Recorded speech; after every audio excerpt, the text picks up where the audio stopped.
ध्यानाभ्यास के लिए कृपया अपने नेत्रों को बंद कर लीजिए।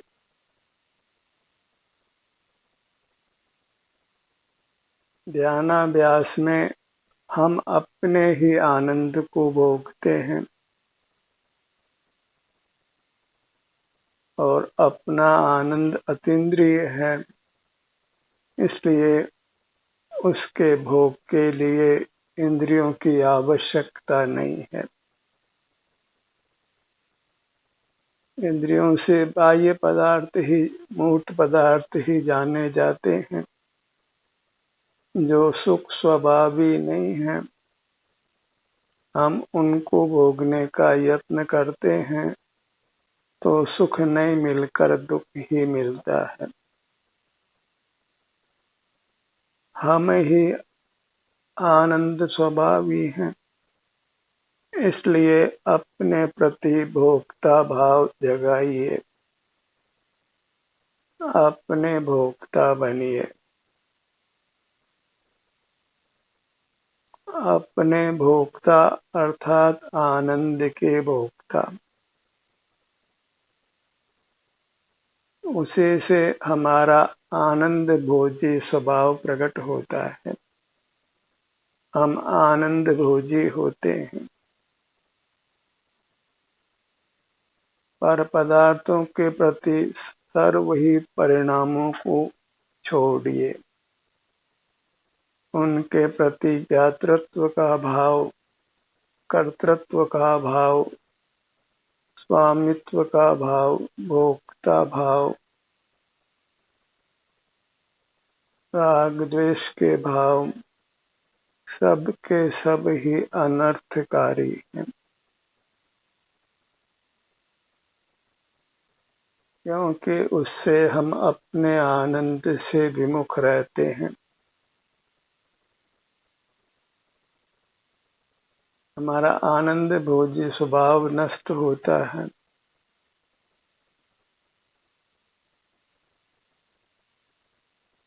हम केवल सुख स्वभावी हैं। सुख के लिए हमें अपने को ही भोगना है। ध्यानाभ्यास अपने को भोगने की ही कला है। जगत से नाता तोड़ना है, क्योंकि जगत में हमारा सुख नहीं है और जगत के सन्मुख रहने से नाना प्रकार के दुख भोगने पड़ते हैं। विषय सुख थोड़ा है और दुख महान है,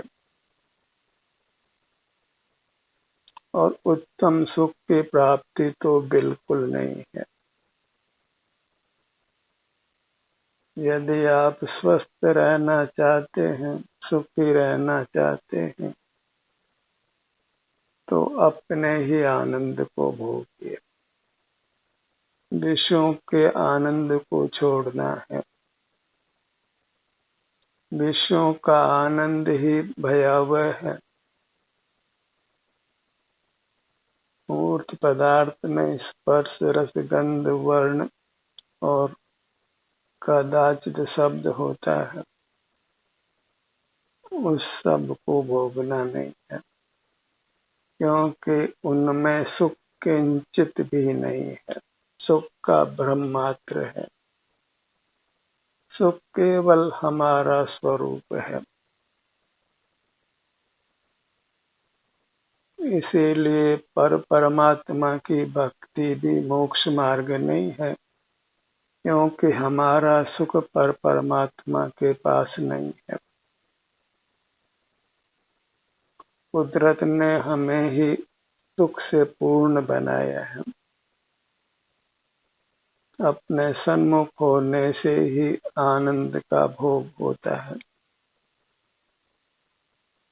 और अपने सन्मुख होने के लिए नेत्रों को खुला रखने की आवश्यकता नहीं है।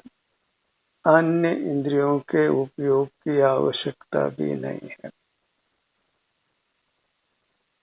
और अपने प्रति भी कोई कर्तृत्व नहीं है, कोई अन्य संबंध नहीं है सिवाय अपना सुख भोगने के। सुख स्वभावी पदार्थ के साथ केवल भोग का ही संबंध होता है। तो हमारा अपने साथ भी केवल सुख भोगने का संबंध है और हम सुख ही चाहते हैं। अन्य संबंधों से कोई प्रयोजन भी नहीं है। सुख प्रत्यक्ष ही भोगा जाता है, उसको अन्य किसी भाव की संबंध की आवश्यकता बिल्कुल नहीं है। और हम बाहर से ध्यान हटाते हैं, इंद्रियों के विषयों के साथ संबंध छोड़ते हैं, तो हमें अपने आनंद का भोग होने लगता है। तो जगत से नाता तोड़ना है। संबंध जो भी हमने कल्पित किए हैं उन सब को छोड़ना है। संबंध तो कल्पित किए ही हैं, क्योंकि जन्म से पूर्व संबंध नहीं था और मरण के पश्चात भी संबंध नहीं रहेगा। तो सारी संबंध कल्पना झूठी है। वह सब इंद्रिय ज्ञान का उत्पात जानो।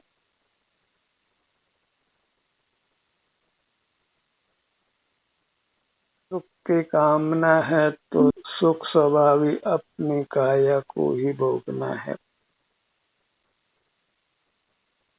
केवल अपने भोक्ता भाव से, स्वयं के भोग से ही हम परम परमात्म पद को पाते हैं, जन्म मरण से मुक्त होते हैं।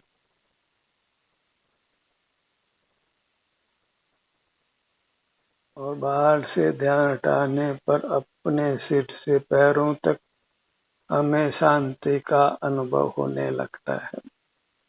भले ही वो प्रारंभ में थोड़ी हो, लेकिन वह सुख बढ़ता जाता है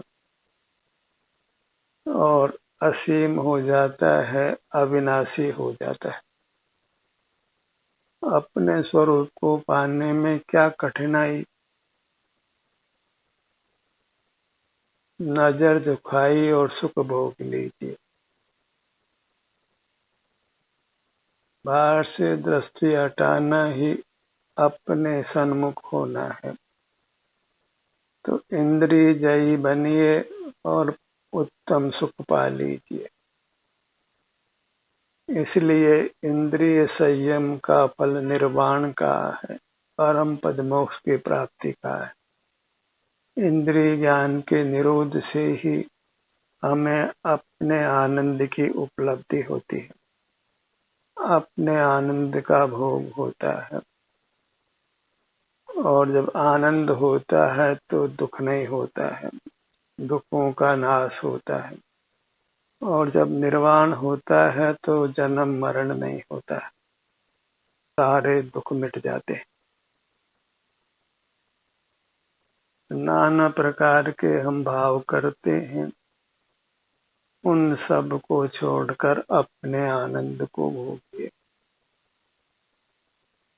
एक ही विकल्प करना हो तो कीजिए कि मैं आनंद भोजी हूँ।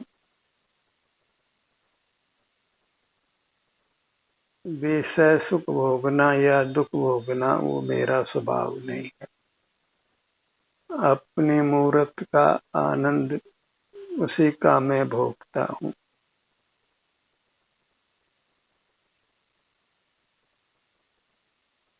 और चूंकि हमारी काया विशाल है, तो हम उसका सुख भोगने के लिए इसी में विहार करते हैं, अंतर यात्रा करते हैं, अपना एहसास करते हैं, अपने से युक्त रहते हैं, अपने में उपस्थित रहते हैं। वास्तव में तो उस सब का एक ही नाम आनंद का भोग है, शांति का भोग है, उत्तम स्वास्थ्य की प्राप्ति है। स्वयं में स्थित होने से ही स्वास्थ्य की प्राप्ति होती है। और स्वास्थ्य की प्राप्ति होना ही सुख की प्राप्ति है।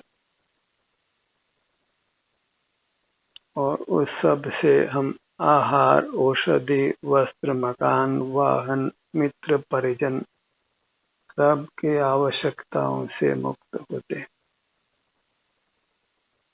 सुख पाने के लिए हम कितना ही परिग्रह इकट्ठा कर लेते हैं, तथापि दुखों का अंत नहीं आता है। हम आकुल व्याकुल रहते हैं और अनजाने ही कभी भारी दुख भी आ पड़ता है। शरीर में वेदना होती है या बाहर में प्रतिकूल परिस्थिति उत्पन्न होती है, इन दोनों से ही बचने के लिए हमें बाहर से संबंध छोड़ना है। बाहर के प्रति कोई भाव नहीं करना है। सबसे प्रथम तो ज्ञाता भाव छोड़ना है। तो उससे दो फल प्राप्त होते हैं। हमारा शरीर आनंद रूप पर नमन करता है, आनंद का अनुभव कराता है, और बाहर में कोई प्रतिकूल परिस्थिति प्राप्त नहीं होती। तो अंतरंग बहिरंग दोनों प्रकार की ही अनुकूलता अपने आनंद के भोग से होती है। पर के साथ सर्व भावों को छोड़ने से होती है। एक ओर आप हैं और दूसरी ओर सारा जगत है। अपने को राम मानिए और सारे जगत को ग्राम मानिए। आप ही मर्यादा पुरुषोत्तम राम हैं, भगवान हैं। भले फिर बालक हो, युवा हो या वृद्ध हो, स्त्री हो या पुरुष हो, आप कर्म के संबंध से जो भी हो, पर अंतरंग में आप भगवान हैं, आनंदवान हैं, और आनंद को भोगना ही हमारा पवित्र दिव्य स्वभाव है। जगत के साथ संबंध रहित रहना और अपने आनंद को भोगना। तो जगत के साथ जब तक कुछ भी संबंध है, तो फिर हम अपने आनंद को नहीं भोग सकते। अपने आनंद के भोग की शर्त है कि हम जगत के प्रति ज्ञाता भाव से लगाकर सब भावों को छोड़ें।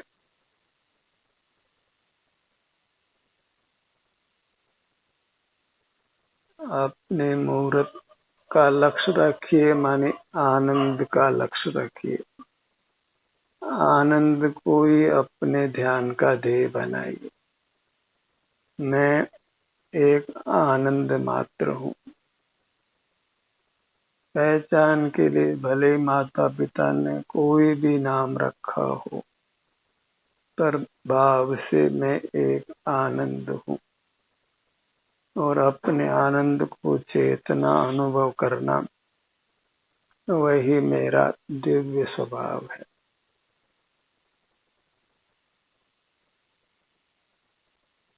बिना कुछ विकल्प किए सिर से पांव तक बने रहकर आनंद को भोगते हुए रहिए, शांति को भोगते हुए रहिए। कुछ शब्दों का, संख्या का, कोई स्पर्श का, रस का, गंध का, वर्ण का, शब्द का कोई काम नहीं है।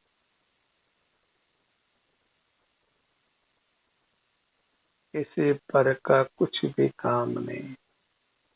अत्यंत स्वाधीन वृत्ति वही हमें स्वाधीन करती है, कर्म बंधन से छुड़ाती है, कर्म मल के मेल से हमको पृथक करके स्वच्छ और सुखी करती है। आनंदम ब्रह्मणो रूपम निज देहे व्यवस्थितम ध्यानहीना न पश्यन्ति जातंदा एव भास्करम। एकाग्र अन्य चिंता निरोधो ध्यानम। एकाग्र माने अपने सन्मुख होना, अन्य चिंता का निरोध करना माने अन्य के संबंध में कुछ भी विकल्प नहीं करना, कुछ भी संबंध नहीं रखना, उनके प्रति ज्ञाता भाव से लगाकर कोई भाव भी नहीं रखना, जानने देखने वाले ही नहीं बनना, क्योंकि उनको जानने देखने में हम अपने आनंद भोग से वंचित होते हैं, रहित होते हैं, फिर आनंद भोजी ही नहीं रहते, अपने स्वरूप का ही घात करते हैं, और वही पारमार्थिक आत्महत्या है, जिसको शास्त्रीय भाषा में भाव मरण कहते हैं। पल पल हम अपने आनंद भाव का मरण करते हैं और आगादी दोषों को उत्पन्न करते हैं, इंद्रिय ज्ञान को उत्पन्न करते हैं। इंद्रिय ज्ञान को उत्पन्न करना ही आनंद को खत्म करना है, आनंद का नाश करना है, दुख को उत्पन्न करना है। जब तक इंद्रिय ज्ञान जीवित है तब तक दुख जीवित है, और जब इंद्रिय ज्ञान नहीं है तो फिर दुख भी जीवित नहीं है, फिर तो केवल आनंद का ही भोग है।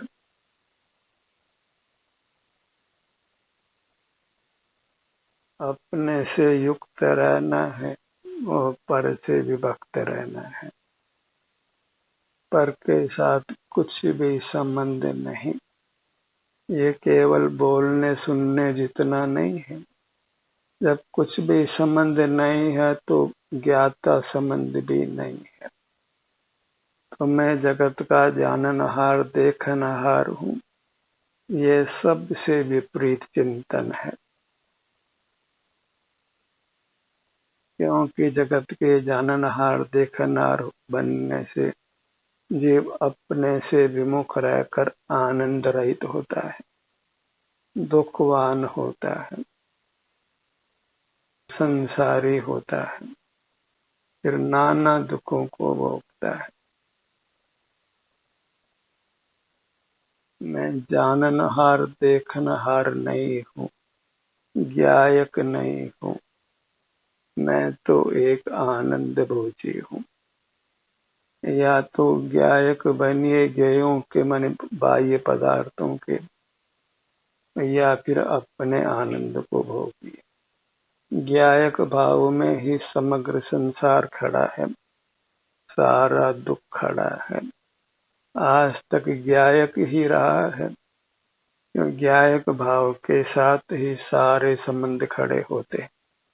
फिर जीव कर्मों से बुरी तरह बंधा रहता है और पल पल में दुख भोगता है, पल पल में मरता है, और पल पल में जीना है तो अपने आनंद के भोक्ता बनिए, अपने भी ज्ञाता नहीं बनना है,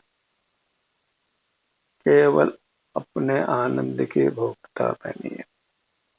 और जब ज्ञाता भाव को छोड़ते हैं तो आनंद भाव खड़ा हो जाता है स्वतः ही। ज्ञाता भाव ही हमारे आनंद को रोक कर खड़ा होता है। जगत में ये मोही जीव ज्ञान भाव को अच्छा मानते हैं और इसीलिए वे जगत के साथ राग द्वेष करते हुए रहते हैं और अपने सुख से वंचित रहते हैं, शांति नहीं भोग पाते।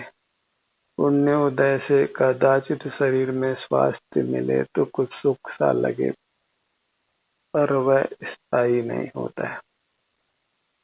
कब कौन जाने महान दुख में आ पड़ता है, और ज्ञाता भाव उनको दुखों से बिल्कुल मुक्त नहीं करता है, दुखों में ही डालता है।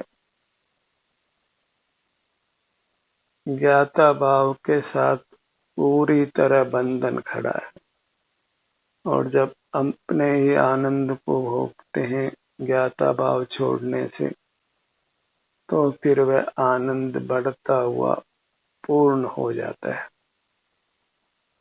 अपना परमात्मा रूप हमें प्राप्त हो जाता है। तो मुझे तो बस अपना आनंद ही चाहिए, न कोई धन दौलत चाहिए, न कोई पर परिचय चाहिए,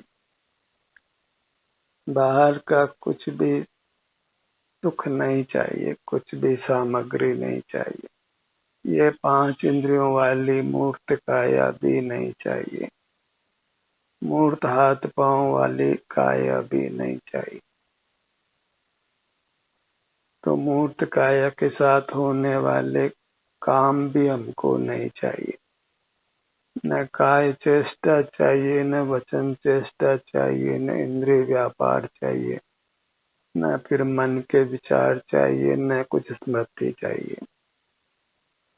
इन सब से मुक्त होकर निर्विकल्प अपने आनंद को भोगिए, और वही परमात्मा का रूप है। भले वह भी अंश रूप में हो, थोड़ा आनंद हो, लेकिन वह आनंद फिर बढ़ता ही जाता है। जिसने भी बाहर से ध्यान हटाकर अपने आनंद को भोगा है, वह अवश्य ही पूर्ण आनंद को पा लेता है।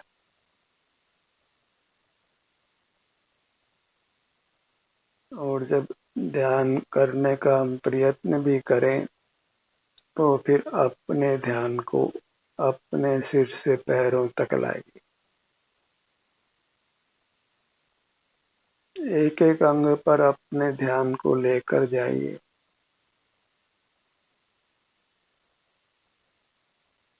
सिर से लेकर पैरों तक विहार करिए।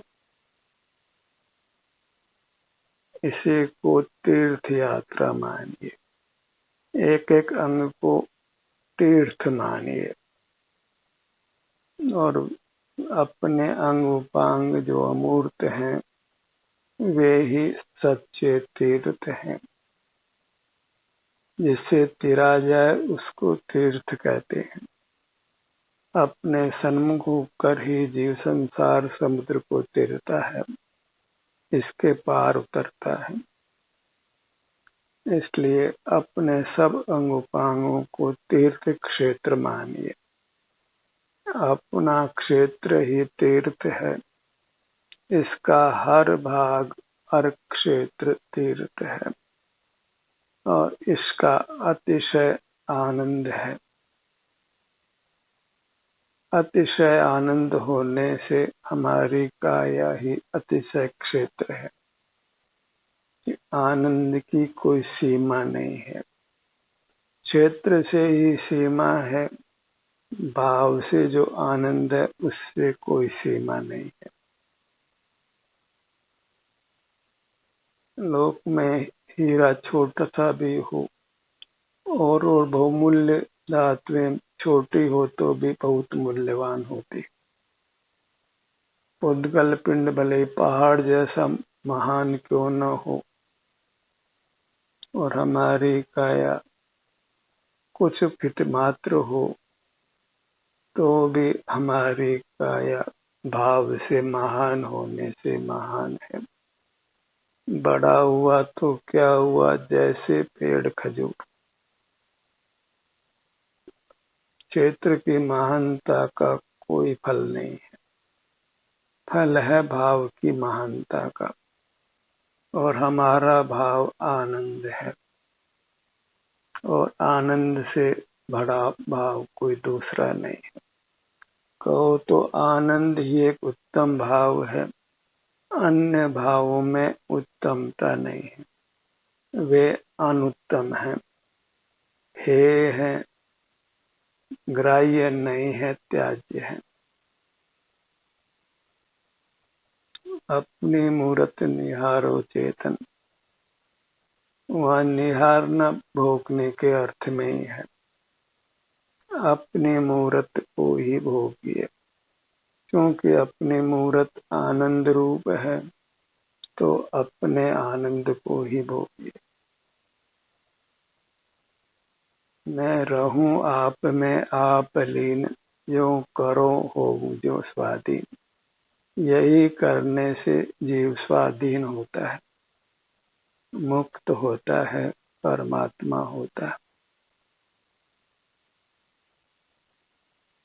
सिर से पैरों तक हर अंग का प्रतिभास माने अनुभव संवेदन सर्व जीवों को होता है। यहाँ आराम की स्थिति हो तो आराम मालूम पड़ता है, वेदना हो तो वेदना मालूम पड़ती है अर्थात भोगने में आती है। क्यों? सुख दुख की अवस्था जो भी अपने भीतर है, हम वास्तव में उसको जानते नहीं हैं, हम उसको भोगते हैं। जाना तो मूर्त पदार्थ जाते हैं, पांचों इंद्रियों से, मन से, मस्तिष्क से।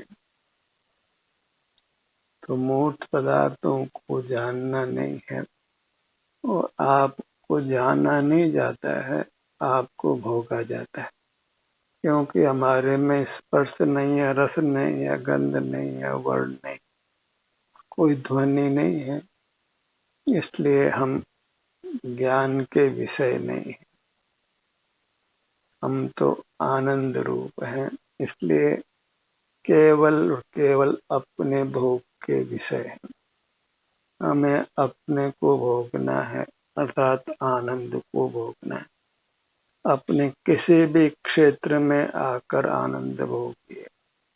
सिर का क्षेत्र हो कि मुखमंडल का क्षेत्र हो कि हाथों का क्षेत्र हो कि पांवों का हो, धड़ भाग का हो, गर्दन का हो, किसी भाग के सन्मुख आप रहिए और अपने आनंद को सतत भोगिए। और आनंद भोगने के अलावा कुछ भी करना नहीं है। और वास्तव में तो हम आनंद के अलावा कुछ चाहते भी नहीं हैं, और जो कुछ चाहते भी हैं तो वह आनंद के लिए ही चाहते हैं।